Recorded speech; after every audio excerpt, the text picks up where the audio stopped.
உங்கள் இல்லங்களில் வந்து உங்கள் உள்ளங்களை உயிர்ப்பிப்பது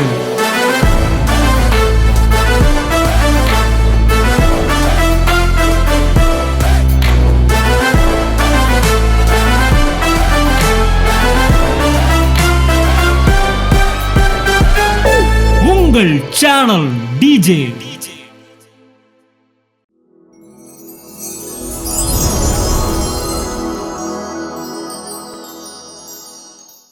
நான் 2006 ஒரு கடன் பிரச்சனை நிமித்தம் என் சித்தியின் மூலமாக 2009 மீண்டுமாக ஸ்ரீலங்கா தேசத்திலிருந்து இந்தியா தேசத்துக்கு எனது பிள்ளைகளுக்காக, அதாவது அப்போ ஒரு பையன் தான் இருந்தார், அவர் பேர் உமாசுதன், அவரை கூட்டிகிட்டு இந்தியா தேசத்துக்கு வந்தேன். அப்போ சரியான கடன் பிரச்சனை, ஒரு சகோதரத்துக்கு உதவி செய்கிறது மூலியமாக நான் கடனுக்குள் உள்ளானேன். ஆனால் சித்தி மூலமாக தான் கனடாவில் இருக்காங்க, அவங்க மூலமாக தான் ரட்சிப்புக்குள்ளே வந்து 2009 அவங்க தான் ஒரு எல்லா விஷயத்திலும் எனக்கு ஒரு டேர்னிங் பாயிண்ட்டாக இருப்பாங்க. எனக்கு சத்தியத்தை உரைச்சி என்னை வழி நடத்தின ஃபுல்லாக அவங்க தான். 2009 இங்கே இந்தியாவுக்கு வந்ததுக்கு பிறகு எனக்குள்ளே ஒரு இது இருந்துச்சு, தனியாக வர்றமே, பையனை கூட்டிகிட்டு வர்றமே, எப்படி எங்கே போகிறோம், ஃபினான்ஷியல் வைஸாகவும் ரொம்ப இதாக இருக்குது, ஹெல்த் வைஸாகவும் எனக்கு இங்கே மேனேஜ் பண்ண முடியாது, ஏன்னா இலங்கையில் எல்லாமே ஃப்ரீ அப்படின்ற ஒரு பயம் இருந்துச்சு. ஆனால் கர்த்தரை நம்பி நான் இந்த தேசத்துக்கு வந்தேன். அவர் எனக்கு வாக்கு கொடுத்தாரு, ஆபிரகாமின் ஆசீர்வாதம் உனக்கு உண்டு, நீ நான் சொல்கிற இடத்துக்கு போ, அந்த இடத்துல நான் உன்னை மகிமைப்படுத்துவேன் அப்படின்னு அவர் வாக்கு கொடுத்தாரு. அவர் கொடுத்த அந்த வாக்கை நம்பி மட்டும்தான் இந்த தேசத்துக்கு நான் தனியாக வந்தேன். ஹஸ்பண்டுக்கும் எனக்கும் ஏகப்பட்ட பிரச்சனை இந்த ஃபினான்ஷியல்னால.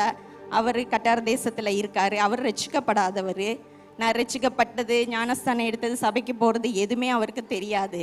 இருந்தாலும் ஆண்டவர் சொன்ன ஒரே வார்த்தையை நம்பி நான் இந்த தேசத்துக்கு வந்தேன். அப்போ எனக்கு தொழில் எதுவுமே இல்லை, தையல் கூட எனக்கு தெரியாது. தேவன் எனக்கு தையலை கொடுத்து அவரே கற்றுக் கொடுத்தாரு. எப்படி நான் தைப்பேனே எனக்கு தெரியாது, எனக்கு மாடலையும் சைஸையும் கொடுத்துட்டா எனக்கு தைக்க தெரியும். ஒரு நாளும் நான் தைக்காமல் இருந்தது கிடையாது.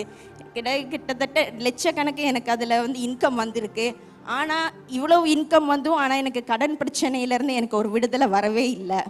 அப்புறம் 2010 எனக்கு சின்ன பையன் பிறந்தான், அதுவும் இந்தியா தேசத்தில் தான் பிறந்தான்.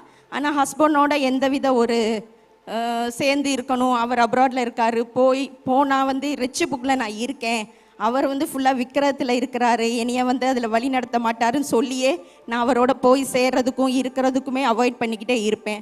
அவர் இந்தியா தேசத்துக்கு வந்தாலுமே ஒரு மாதம் இருப்பார், எப்படா போவாருன்ற மாதிரி தான் இருக்கும். இருந்தாலும் எனக்கு அதனால் ஆண்டவருக்குள்ளே இருந்தேன், தொழிலை கொடுத்துருக்கிறீங்க, நல்ல சுகத்தை கொடுத்துருக்கிறீங்க, ஆனால் இந்த கடன் பிரச்சனையிலேருந்து எனக்கு ஒரு விடுதலையே இல்லையே அப்படின்னு சொல்லிட்டு இப்போ இந்த காலகட்டத்தில் சரியான ஒரு நெருக்கம். அப்போ 2019 தான் கிருபையின் சத்தியத்துக்கு இந்த சபையில் நான் இணைஞ்சேன். அதுவும் சித்தி மூலியமாக தான் இணைஞ்சேன்.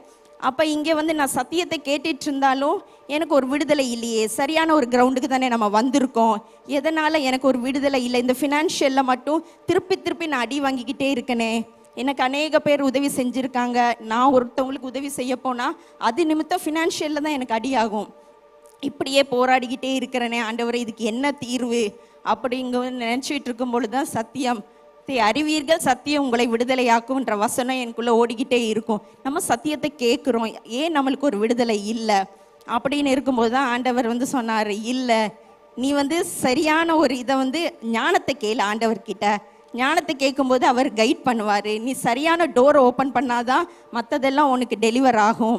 முதல்ல நீ ஹஸ்பண்டோட தான் போய் சேரணும், அது சேர்ந்தாதான், அதுதான் மெயின் டோர், அது ஓப்பன் ஆனால் தான் உனக்கு மற்றதெல்லாம் விடுதலை ஆகும்னு.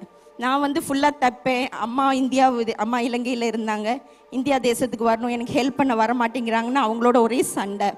அப்படி இருக்கும்போது எனக்கு கடன் பிரச்சனை தீரலை அப்படின்னு சொல்லிட்டு இருக்கும்போது என்னை பிள்ளைங்க தான் 2 பசங்களும் சொன்னாங்க, இல்லைம்மா நாங்கள் எங்களை பார்த்துக்குறோம், நீங்கள் டெடாவோட போய் இருங்க அப்படின்னு சொல்லிட்டு அவர் ஒரு மாதிரி போராட்டத்துக்கு மத்தியில் விசாவும் எனக்கு பெர்மனெண்ட் விசா கிடச்சிருச்சு. ஆனால் சின்ன பையனுக்கும் பெரிய பையனுக்கும் விசாவின் நிமித்தம் ஹஸ்பண்டோட போய் எனக்கு சேர முடியாத ஒரு சிச்சுவேஷன் இருந்து தடையாகவே இருந்துச்சு. 6 months முடிஞ்சிருச்சு, திருப்பியும் ரினியூ பண்ணிவிட்டு திருப்பியும் 6 months முடிஞ்சிருச்சு. லாஸ்ட்டு ஆண்டவர் எனக்கு கொடுத்தாரு, இளைப்பாறுதல்ல நீ இரு, நீ வேலைன்னு ஓடாத, கடன் பிரச்சனையை ஒரு பக்கம் வை, நீ ஹஸ்பண்டோட போய் சேரு அப்படின்னு. அப்புறம் பசங்களையும் இங்கே தனியாக விட்டுட்டு இந்த சபையை நம்பி தான் பசங்களை விட்டுட்டு போனேன். அதாவது சண்டே ஸ்கூல் மூலியமாக எனது 2 பிள்ளைகளும் நல்ல ஆண்டோருக்குள்ளே இருந்தாங்க. சண்டே ஸ்கூல் டீச்சர்ஸ் அந்த டிபார்ட்மெண்ட்டுக்கு நன்றி தெரிவிச்சுக்கிறேன். ரெண்டாவது வந்து யூத் பாய்ஸ்க்கு தனியாக மீட்டிங் வைக்கிறாங்க. அது நிமித்தமாக என் 2 பிள்ளைங்களும் தனியாக ஃபினான்ஷியலாக இருக்கட்டும், எல்லா வழிநடத்தல்களையும் அவங்க வந்து நல்ல ஒரு அண்டர்ஸ்டாண்டிங்குள்ளே எனக்கு வந்து அவங்க உதவி செஞ்சதுக்கு மெயினான காரணம் யூத் டிபார்ட்மெண்ட் தான். அந்த யூத் டிபார்ட்மெண்ட்டுக்கும் தேவனுக்கும் நன்றி செலுத்துகிறேன். அப்புறம் 2 மாதமாக நான் சென்னையில் போய் தனியாக இருந்தேன். தனியாக இருந்து ஏர்போர்ட்டில் போய் ஒரு நாள் ஃபுல்லாக இருந்து ப்ரே பண்ணேன், ஆண்டவரே நான் ஹஸ்பண்டோட போகணும் அப்படின்னு சொல்லிட்டு. அது மாதிரி 26 எனக்கு விசா முடிது. ஈஸ்டர் சண்டே அன்னைக்கு சர்ச்சுக்கு போகிறேன். அவர் சொல்கிறாரு, இல்லை நீ போயே ஆகணும், உனக்கு இனி ரினியூ பண்ண முடியாது அப்படின்னு சொல்லிட்டு. திருப்பியும் ஃபுல் டே 300 ருபீஸ் தான் கையில் இருந்துச்சு. எல்லாம் பேக் பண்ணிவிட்டு பாஸ்போர்ட் எடுத்துகிட்டு ஏர்போர்ட்டில் போய் உட்காந்துட்டேன். ஆண்டவரே நீங்கள் எனக்கு 2 நாள் தான் இருக்குது, இனிமேல் எனக்கு விசாவே எடுக்க முடியாது, இனியை நீங்கள் எப்படியாவது கொண்டு போய் சேர்த்துறணும் அப்படின்னு சொல்லிட்டு. அந்த கடைசி நேரத்தில் ஆண்டவர் எனக்கு அற்புதமாக ஹஸ்பண்ட் மூலியமாக எனக்கு வந்து ஈஸியாக ஒரு 10,000 மூலியமாகவே எனக்கு டிக்கெட் வந்து ஹஸ்பண்டே அரேஞ்ச் பண்ணி கொடுத்தாரு. ஏன்னா நாங்கள் ஒருத்தரை நம்பி பணம் கொடுத்தேன். அவர் கடைசி நேரம் வரையும் ஃபோனும் எடுக்கலை, டிக்கெட்டும் போட்டு கொடுக்கல. அப்புறம் லாஸ்ட் மூமெண்ட்டில் சொன்னதுமே அவர் 10,000 சீப் அண்ட் பெஸ்ட்டாக எடுத்து ஹஸ்பண்டோட போய் விசாவை எடுக்க தேவன் பெரிய உதவி செஞ்சார். அதுக்கப்புறம் வந்து அம்மாவும் வந்திருக்க மாட்டேங்கிறாங்களேன்னு அப்படி ஒரு இதாக இருந்துச்சு. பிரதருடைய அம்மாவுடைய ஃபியூனரல் அன்னைக்கு அந்த ஃபியூனரலுக்கு போயிட்டு அந்த பாடி மேலே கையை வச்சு நான் ஜெபிச்சேன். அங்கே இருந்தவங்க எல்லாமே சந்தோஷமாக இருந்தாங்க அம்மாவில். அப்போ தான் ஒரு பிரதர் ப்ரே பண்ணிட்டு சொன்னார், அங்கே தேவனுடைய ப்ரெசன்ஸ் இருக்குது, இந்த இடத்துல யாரும் நோயாளியாக வந்தால் கூட இந்த இடத்துல டச் பண்ணிவிட்டு ப்ரே பண்ணால் உங்களுக்கு டெலிவரி கிடைக்கணும்னு. அப்போ அந்த இடத்துல நான் கையை வச்சு ஜெபித்தேன். எல்லாரும் சமாதானமாக ஒத்துமையாக இருக்காங்க, நான் மட்டும் தனியாக இருக்கேன், என் குடும்பம் ஒன்றா சேர்ந்துருந்தால் சந்தோஷமாக இருக்குமே ஆண்டவரேன்னு சொல்லிவிட்டு அந்த ப்ரெசன்ஸ் எனக்குள் வரணும் அப்படின்னு சொல்லிட்டு ஜெபிச்சுட்டு நான் வீட்டுக்கு போயிட்டேன். அந்த நைட்டு திருப்பி சித்தி ஃபோன் பண்ணுறாங்க, இப்படி அம்மாவையும் பாட்டியும் நீ பார்த்துக்கிறியா, நான் சிலான்லேருந்து அம்மாவையும் பாட்டியும் கனடாலேருந்து உன்னோட கூட அனுப்புகிறேன், பார்த்துக்கிறியா அப்படின்னாங்க. ஆண்டவருக்கு கொடி நன்றி. அந்த நேரத்தில் ஒரு பெரிய அற்புதம் செஞ்சு 88 வயசு எங்கள் பாட்டி கனடா தேசத்துலேருந்து வர தேவன் உதவி செஞ்சு இன்றைக்கும் ஆரோக்கியமாக இருக்கிறாங்க. அம்மாவையும் இலங்கை தேசத்துலேருந்து வந்து இன்றைக்கி நாங்கள் 4 ஜெனரேஷனும் ஒன்றா சந்தோஷமாக இருக்கிறதுக்கு தேவன் பெரிய உதவி செஞ்சுருக்காரு. இன்னொன்று எல்லாம் வெளியே இருந்து நினைப்பாங்க, இந்த இடத்துல டான்ஸ் பாட்டு எல்லாம் தான் இருக்குது, இந்த சபைக்கு பிள்ளைங்களை எப்படி அனுப்புறதுன்னு சொல்லிட்டு வெளியே இருந்து பார்க்குறவங்க யோசிப்பாங்க.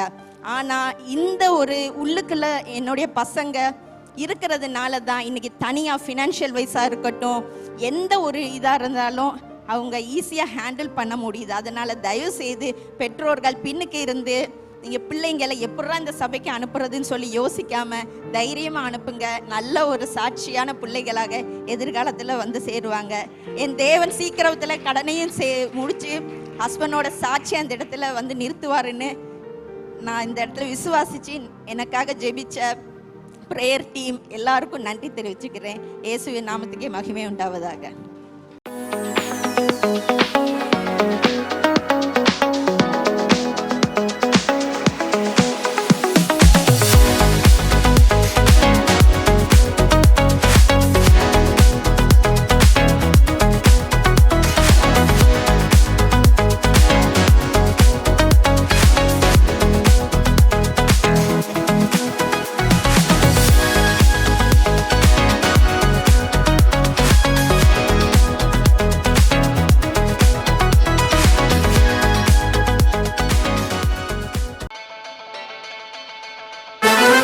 உங்கள் இல்லங்களில் வந்து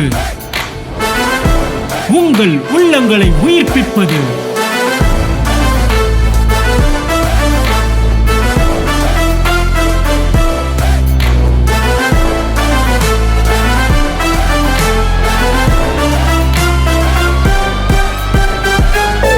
உங்கள் சேனல் டிஜே.